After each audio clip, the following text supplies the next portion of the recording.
Algumas portas parecem trancadas por fora, mas às vezes é por dentro que elas realmente não querem ser abertas. Isabela não procurava nada além de um canto para respirar. O prédio abafado, os dias longos, a vida apertada. Mas quando tropeçou em uma chave antiga, caída entre caixas velhas no depósito do subsolo, algo dentro dela sussurrou: "Você sabe exatamente onde ela pertence." E se aquilo que você encontra sem querer já fazia parte do seu caminho muito antes de você chegar? Será que existe mesmo coincidência quando o destino sabe o seu nome, mesmo que você ainda não tenha descoberto? Ela subiu os 10 andares sem saber por quê. Ninguém morava no 301, era o que diziam. Um apartamento que nunca teve aluguel, nunca acendeu luz, nunca deixou escapar um som sequer. Mas quando ela parou diante da porta, algo ali parecia acordado, como se alguém estivesse do outro lado, ouvindo a respiração dela. Com a mão trêmula girou a chave, um clique, um estalo baixo, e a porta cedeu sem resistência. O que encontrou foi impossível de explicar. O ar estava morno, limpo. O chão polido refletia a luz de um abajur aceso. Sobre a mesa, havia uma xícara ainda com vapor. Um jazz antigo tocava baixinho de um rádio retrô. Nada abandonado. Tudo vivo. E então ela ouviu. Na penumbra, perto da janela, um homem a observava.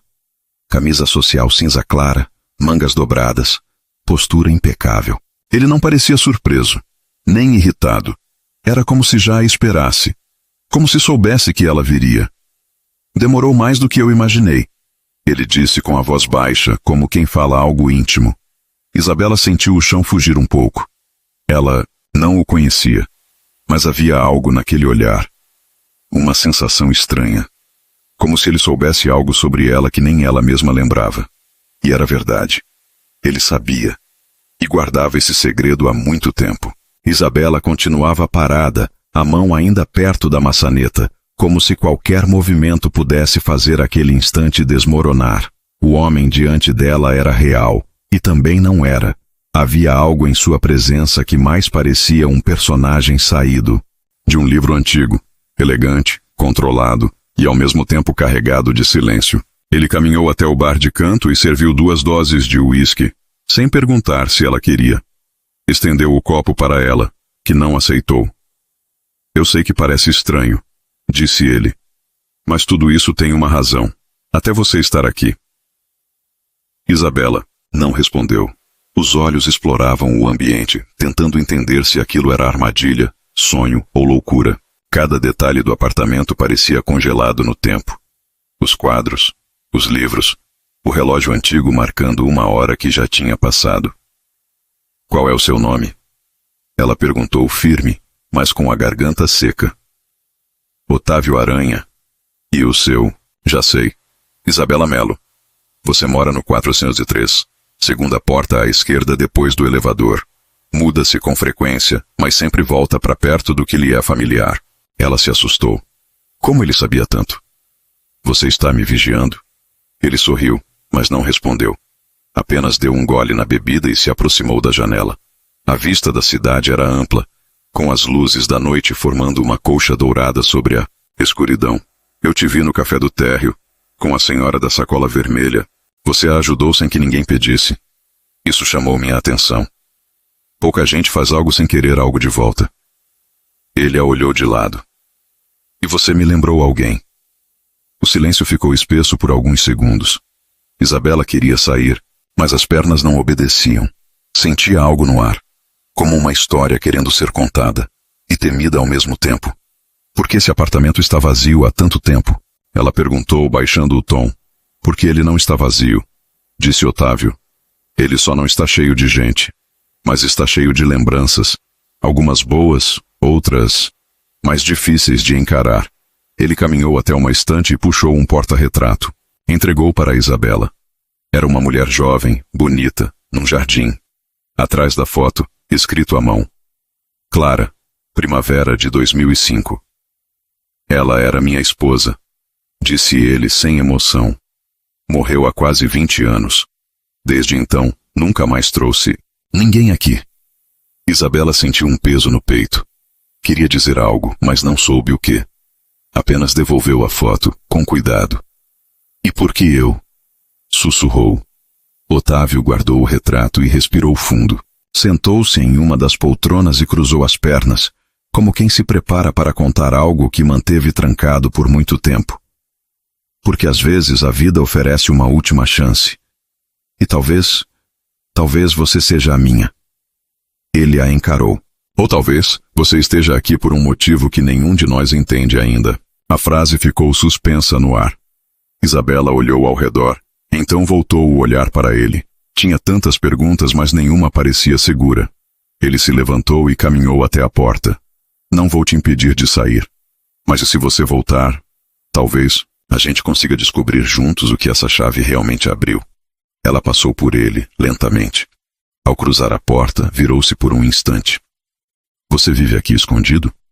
Otávio hesitou antes de responder. Não estou escondido, Isabela. Só parei de ser encontrado. A porta se fechou com suavidade. No elevador, ela apertou o botão do térreo e sentiu o coração batendo fora do ritmo. Não era medo. Era outra coisa. Uma mistura de curiosidade, confusão e uma estranha vontade de voltar. Algo em Otávio Aranha, no olhar dele, no modo. Como dizia seu nome, fazia parecer que aquela não seria a última vez. Mas o que ela não sabia é que ele já tinha começado a escrever a próxima página. Isabela passou o dia seguinte distraída, derrubando xícaras no café, respondendo clientes no automático e ignorando as mensagens no celular. Tudo nela queria esquecer o que tinha acontecido, fingir que aquela porta nunca se abriu, que aquele olhar não a atravessou como atravessou. Mas o silêncio da cobertura 301 seguia com ela, como um fio invisível puxando por dentro do peito. Naquela noite, não subiu. Só passou em frente à portaria, olhou para o alto, como quem espera uma luz acender no último andar. Nada. O prédio dormia, mas seu coração não. 3 dias depois, ao chegar no café do térreo, encontrou um envelope branco com seu nome, escrito à mão. Dentro, um bilhete curto. Hoje, 20 horas. Se quiser entender, a porta estará aberta. Isabela segurou o papel com as mãos, suadas. Poderia rasgar e jogar fora. Poderia fingir que não viu. Mas às 8 em ponto, ela subiu, o coração batendo como passos no corredor. A porta estava encostada. Bateu uma vez e ouviu a voz dele. Pode entrar.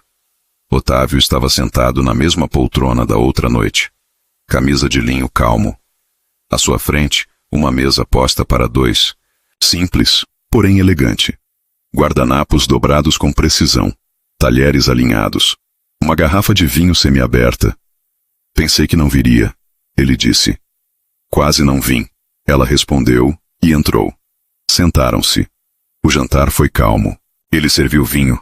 Ela hesitou antes de aceitar. Comeram devagar, em silêncio. Mas não o tipo de silêncio que sufoca. Era o tipo que permite ouvir os próprios pensamentos. Você sempre janta sozinho? Ela perguntou, olhando ao redor. Não sempre, mas me acostumei. Há muito tempo, o silêncio era o único que ficava. Isabela recostou um pouco, observando-o. Não parecia um homem solitário. Parecia um homem que escolheu o próprio exílio. Depois do jantar, ele apontou para a estante. Escolha um livro, qualquer um. Ela se levantou, puxou um exemplar de capa azul marinho. A insustentável leveza do ser. Leia a primeira frase para mim, pediu ele. Ela leu. Voz trêmula no começo, firme ao final. Agora fecha. O que você sentiu lendo isso? Ela riu surpresa. Você sempre faz perguntas assim? Só quando quero saber a verdade. As pessoas se escondem nas respostas óbvias. Mas quando falo com você, parece que ainda não escolheu uma máscara. Ela não respondeu. O silêncio voltou, mas dessa vez foi confortável. Era como se não precisassem se defender. Nenhum dos dois parecia ter pressa. Otávio pegou um vinil antigo e colocou na vitrola. Uma melodia suave, instrumental, invadiu o ambiente. Isabela se recostou, na poltrona, observando os quadros, as estantes, os detalhes. Tudo ali tinha história. Tudo ali guardava alguém. Quem era Clara? Ela perguntou, quase num sussurro. Otávio demorou a responder. Ela era luz demais para esse lugar. Quando se foi, deixou tudo mais escuro. Inclusive eu. Isabela se levantou e caminhou até a janela. A cidade brilhava lá embaixo, indiferente.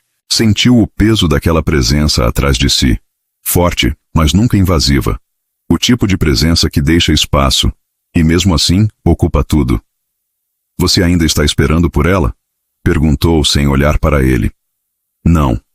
Ele se aproximou, devagar. Só demorei a entender que a vida continuava, e que talvez ela me perdoasse por seguir em frente. Ela virou o rosto e o olhou nos olhos. Não havia tristeza ali. Só cansaço. Um cansaço antigo, de quem esperou demais sem saber pelo quê. Eu não sou ela, disse Isabela. Eu sei, ele respondeu. E por isso você está aqui. Ela deu um passo atrás.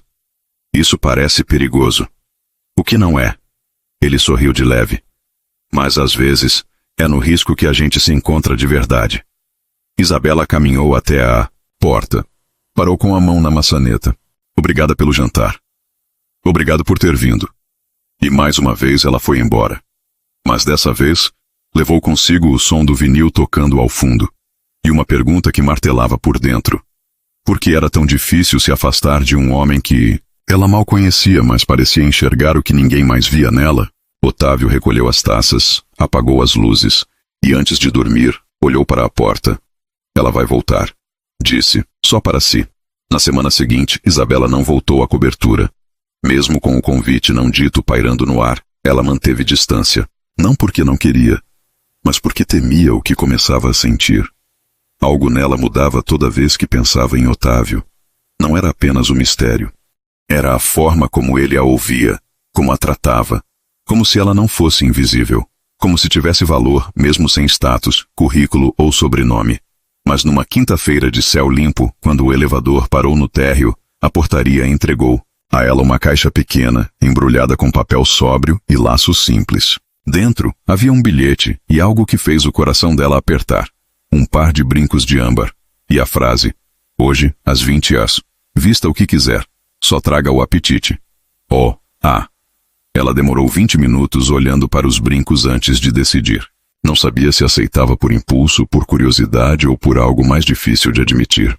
Às 19h48, subiu de vestido leve, os cabelos soltos e os brincos brilhando discretamente em suas orelhas. Otávio abriu a porta pessoalmente. Estava diferente, menos formal, mais leve. Como se aquele momento também fosse novo para ele. A mesa estava posta com talheres de prata, guardanapos de linho e 2 taças altas, esperando por brindes que talvez nunca fossem feitos. Pensei que não viria de novo, ele disse. Dessa vez não consegui evitar. Ela respondeu, tentando sorrir. A comida estava cheirosa, coisa simples e sofisticada ao mesmo tempo. Risoto de limão siciliano, salmão grelhado, vinho branco gelado. Ele serviu. Ela agradeceu. Comeram em silêncio no começo, como de costume, até ele se inclinar um pouco à frente. Queria te contar uma coisa hoje, disse. Sobre por que me afastei do mundo. Ela ergueu os olhos, atenta. Meu pai era dono de quase tudo que você vê nessa quadra. Quando ele morreu, eu herdei, mas não herdei o jeito dele de fazer as coisas. Ele era cruel. Mandava tirar pessoas de casa como se estivesse trocando móveis. Ela franziu a testa, sentindo algo apertar. E você? Por um tempo fui igual. Assinei documentos sem ler. Expulsamos famílias. Pessoas boas. E um dia descobri que uma dessas pessoas era um velho doente. E a filha dele trabalhava como faxineira aqui. Ela chorou na recepção e eu não fiz nada. Ele abaixou o olhar. Essa menina tinha o seu olhar. Nunca esqueci. Isabela abaixou o garfo. O coração disparado. Senti as mãos suando. Como era o nome dela? Eu não lembro. Mas lembro do olhar. E de como fiquei com vergonha de ser quem era. Desde então, parei de assinar. Vendi parte dos imóveis. E vim morar aqui, onde ninguém mais me pedia nada. Ela se recostou, engolindo, seco. Meu pai foi despejado quando eu tinha 18. Ele ficou doente. A gente teve que ir embora da cidade por causa disso. A faxineira era minha mãe. Otávio ficou imóvel. O silêncio agora pesava de outro jeito, como uma verdade, que caiu entre eles com o peso de anos escondidos. Eu não sabia. Ele murmurou. Mas talvez por isso você esteja aqui. Você acha que tudo isso é o destino arrumando as peças? Ela perguntou com ironia amarga. Eu acho que às vezes o passado encontra um jeito de pedir perdão. E que talvez você seja o perdão que eu nunca soube pedir. Ela se levantou da mesa, com lágrimas nos olhos, mas não queria chorar na frente dele. Caminhou até a sacada e olhou a cidade. Queria fugir, mas também queria ficar. E isso a confundia mais do que qualquer coisa. Otávio não se aproximou. Respeitou o espaço dela. Ficou ali, parado, olhando os restos do jantar. O vinho ainda pela metade. Você quer que eu vá embora? Ele perguntou depois de um tempo. Ela virou-se para ele. Havia dor no olhar, mas também algo além disso. Um desejo de entender, de saber até onde aquilo podia ir. Eu não sei, mas não consigo sair agora. Otávio assentiu. Não sorriu. Apenas aceitou. Naquela noite, Isabela dormiu no próprio apartamento, mas com os brincos ainda nas orelhas. E uma certeza no peito. O passado não desaparece. Mas às vezes, ele se transforma quando a gente tem coragem de olhar dentro dos olhos de quem causou a dor. E perceber que pode haver amor, onde antes só existia culpa. O clima entre eles havia mudado desde o jantar. Não era exatamente distância, mas cautela. Isabela aparecia menos. Quando subia, ficava na porta por longos minutos antes de bater. Às vezes, voltava sem chamar. Outras, entrava em silêncio e ficava com Otávio em uma espécie de paz suspensa, sem precisar tocar no passado, mas também sem fingir que ele não existia. Numa tarde de chuva leve, ela se atrasou no café. Uma funcionária nova esqueceu. O coador queimou um pão de queijo e quase derrubou a máquina de expresso. Enquanto limpava o chão, Isabela escutou duas senhoras conversando baixo, na mesa dos fundos. Dizem que o 301 tem um túnel escondido no andar de cima, um antigo acesso de fuga da época dos militares. Isso é lenda. O que tem ali é coisa pior. Meu irmão trabalhava na construtora. Um engenheiro sumiu durante a obra e nunca encontraram o corpo. Juram que ele estava mexendo onde não devia. Isabela fingiu não ouvir. Mas o coração disparou. Nunca tinha ouvido aquelas histórias. E agora, não conseguia tirá-las da cabeça. Naquela noite, voltou ao apartamento de Otávio. Ele estava sentado com um livro no colo, mas parecia distante. O que tem atrás daquela estante da direita? Ela perguntou de súbito. Otávio ergueu os olhos, surpreso. Atrás da estante? Dizem que há um túnel, um quarto escondido, um pedaço do prédio que não aparece nas plantas. Isso é verdade? Ele fechou o livro com calma. Levantou-se e andou até a estante em questão. Tocou em um ponto exato na madeira e, com um leve empurrão, revelou uma porta camuflada. Isabela estremeceu. Nunca mostrei isso a ninguém, disse. Mas sim, existe algo aqui. Acendeu uma pequena luz e revelou uma escada que descia em caracol. O ar era mais frio ali. A umidade subia pelas paredes. O cheiro era de mofo e tempo. Isabela hesitou, mas ele a encorajou com o olhar. Desceram juntos.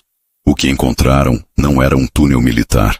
Era uma sala de concreto cru com prateleiras cheias de caixas antigas, documentos, objetos de outras décadas, fotografias, mapas, cadernos.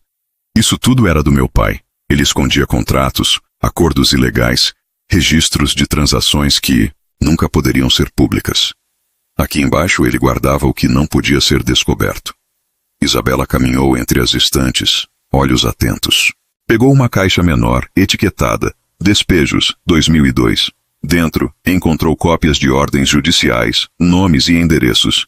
E ali, no topo de uma folha amarelada, leu o nome dela. Aqui está. Minha casa. A assinatura dele e a sua. Otávio. Não tentou se defender. Apenas se aproximou devagar. Eu era jovem. Assinava sem ler. Eu confiava demais nele, ou tinha medo de discordar. Não sei. Só sei que, quando vi o que tínhamos feito, já era tarde.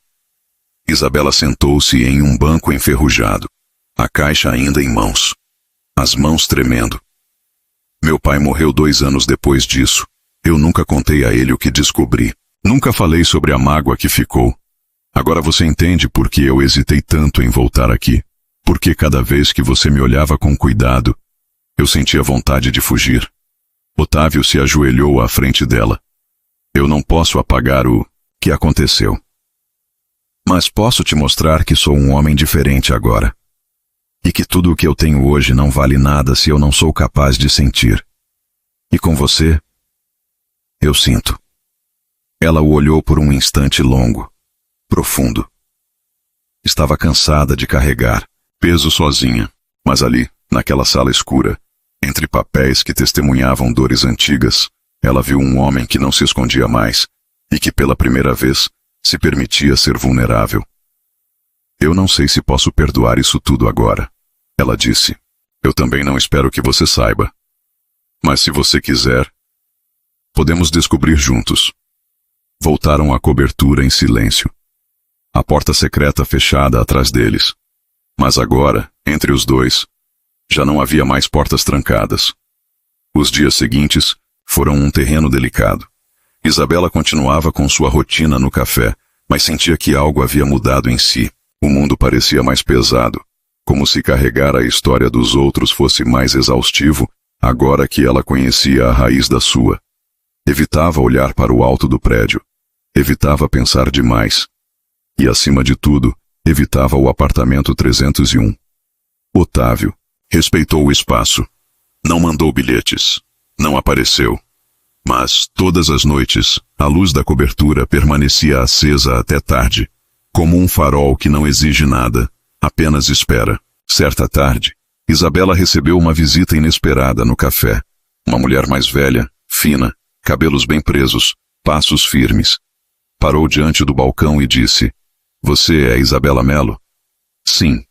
Sou Miriam Aranha, irmã de Otávio. O nome gelou sua espinha. Miriam pediu um chá e sentou-se. O silêncio entre elas foi denso. Até que a mulher falou: Ele nunca foi de trazer pessoas para perto. Depois da morte da Clara, virou sombra. Mas agora, ele fala de você como não falava de ninguém há anos. Isabela manteve o olhar abaixado. E o que exatamente a senhora quer me dizer com isso?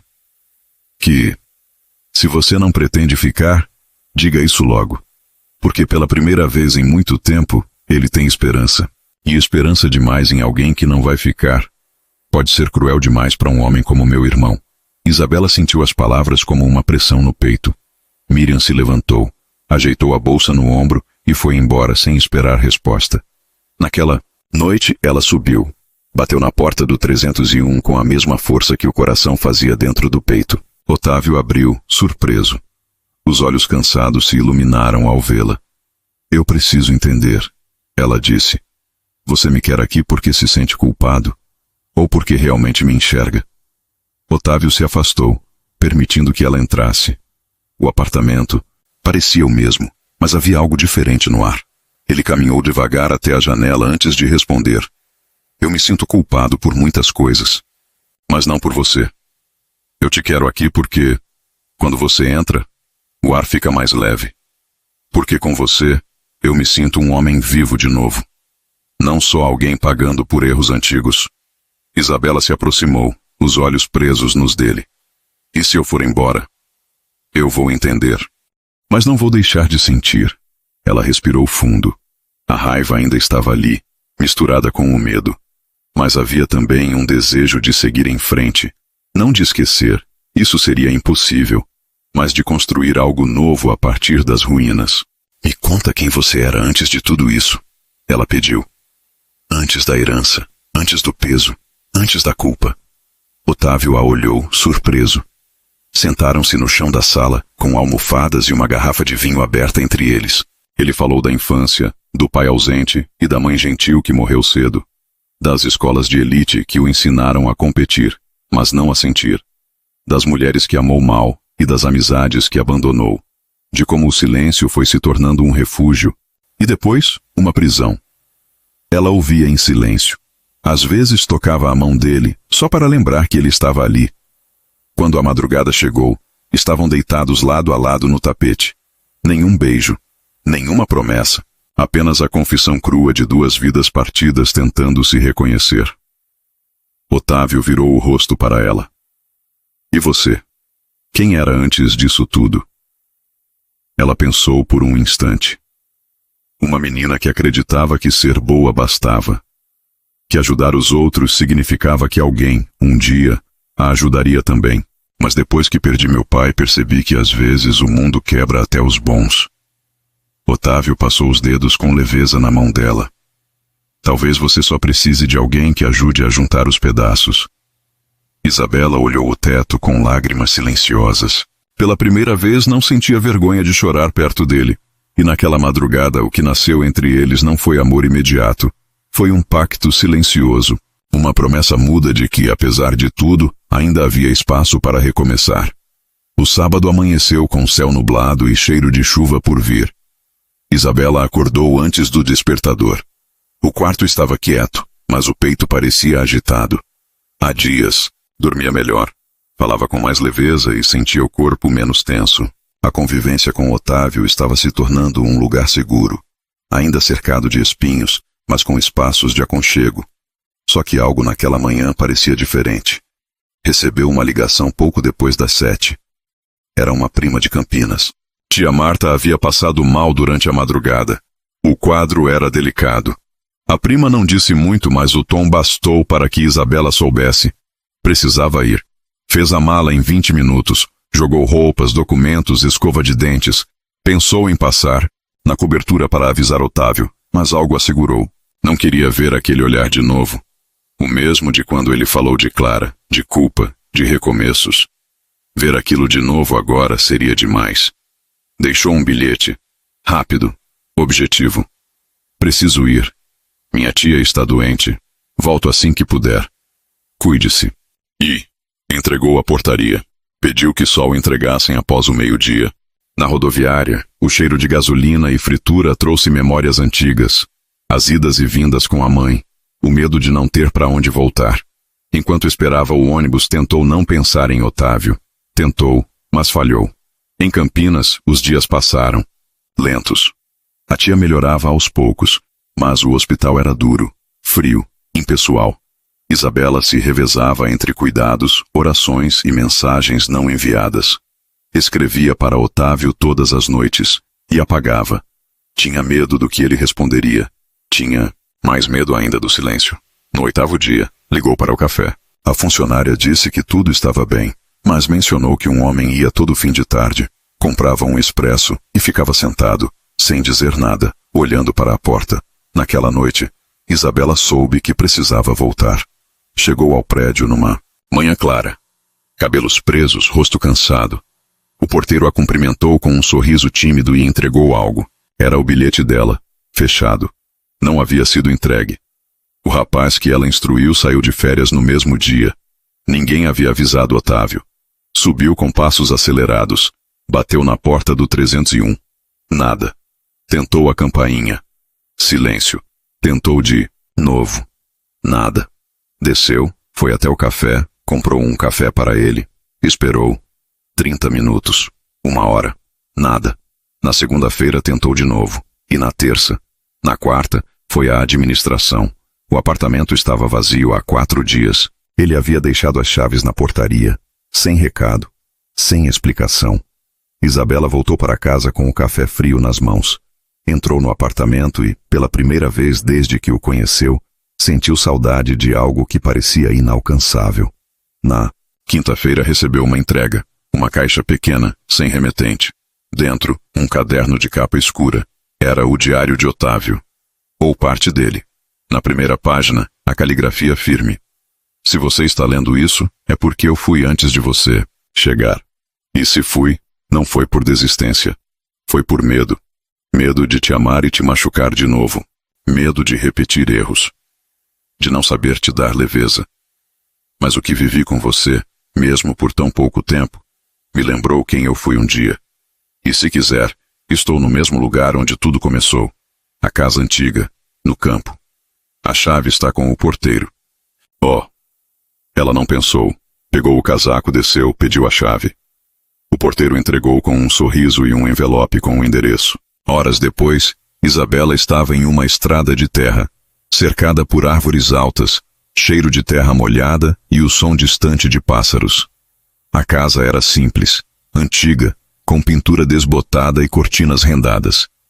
Otávio estava na varanda, sentado, camisa de linho branca, um livro nas mãos. Quando a viu, não se levantou. Apenas abriu um sorriso, o mais sincero que ela já tinha visto. Ela se aproximou devagar. Parou diante dele. Não disse nada por alguns segundos. Você foi embora? Sussurrou. Achei que você tinha me deixado, e achei que merecia isso. Ela tirou o caderno da bolsa e colocou no colo dele. Eu não te deixei, só precisei ir. E quando voltei, pensei que fosse tarde demais. Otávio segurou a mão dela. Às vezes, quase perder é o que a gente precisa para entender o que realmente importa. Isabela sentou-se ao lado dele. O vento balançava as folhas e o silêncio ali era diferente. Não havia culpa, nem passado, só o agora. E naquele instante, parecia o suficiente para recomeçar. O tempo no campo corria diferente. Não havia buzinas, pressa, reuniões ou filas. Os dias se estendiam em tardes douradas. O silêncio preenchia os espaços com delicadeza. Isabela e Otávio, aos poucos, voltavam a ser apenas duas pessoas tentando entender o que era aquilo entre eles, sem as sombras da cidade, do passado, do que foram. Apenas presentes. Certa manhã, ela acordou antes dele. Saiu descalça, café nas mãos, e se sentou nos degraus da varanda. O céu estava limpo, o cheiro da terra molhada ainda no ar. Pássaros cantavam como se o mundo não soubesse de tristeza alguma. Otávio apareceu logo depois, os cabelos desalinhados, sorriso ainda meio dormido. Sentou ao lado dela, em silêncio. Você acha que isso aqui é real ou é só um respiro? Ela perguntou sem tirar os olhos da paisagem. Ele pensou antes de responder. É real, mas pode ser só um respiro, se for só aqui. Ela o olhou, entendendo o que ele não dizia. Havia uma decisão pairando entre eles. Ficar naquele refúgio seria fácil, mas a vida real, com seus compromissos, medos e cicatrizes, esperava lá fora. E era lá que tudo realmente se provaria. Tenho que voltar ao café, ela disse. A minha vida, as contas, a minha tia, ao mundo. Otávio assentiu. Não tentou convencê-la. Apenas segurou sua mão com firmeza. Eu também tenho que voltar. Reabrir portas. Resolver coisas que deixei pendentes. Se quisermos tentar, precisamos ver se isso sobrevive ao mundo real. Ela encostou a cabeça no ombro dele. E se não sobreviver? Então, ao menos a gente soube que tentou. Com verdade. Isabela voltou uma semana depois. Foi recebida no café com abraços, perguntas, calor. A tia já estava em casa, melhorando. O bairro parecia igual, mas ela estava diferente, mais firme, mais segura. Sentia o passado pesado, mas agora ele não a esmagava. Era só parte do caminho. Otávio reapareceu 2 semanas depois. Desceu do carro sem aviso, pediu um expresso e sentou na mesma mesa de sempre. Ela ouviu da cozinha, o coração disparando como antes. Mas agora havia também um sorriso. Sentou-se à frente dele, olhos nos olhos. Então, ele segurou a xícara pensativo. Eu vendi o prédio, doei parte do que era do meu pai, abri um centro cultural no galpão velho da Zona Sul. Começo do zero, mais leve. Ela sorriu. E você, ainda quer companhia? Só se for com alguém que saiba fazer café bom e derramar o leite de vez em quando. Ela riu. Eu sou excelente nisso. Ficaram ali por mais 1 hora, depois 2. E quando ele se levantou, a acompanhou até a porta, como se fosse uma despedida. Mas no lugar do adeus, ele disse: amanhã 19 horas. Quer jantar comigo? Sem passado, sem fantasmas. Só 2 adultos tentando ser felizes, do jeito que der. Ela assentiu. E naquele momento entendeu. Não se tratava de voltar ou virar a página. Era sobre escrever uma nova. Uma história com menos medo, com mais verdade e com espaço para o amor que nasce quando ninguém mais acredita que ele seja possível. E às vezes é justamente aí que ele começa.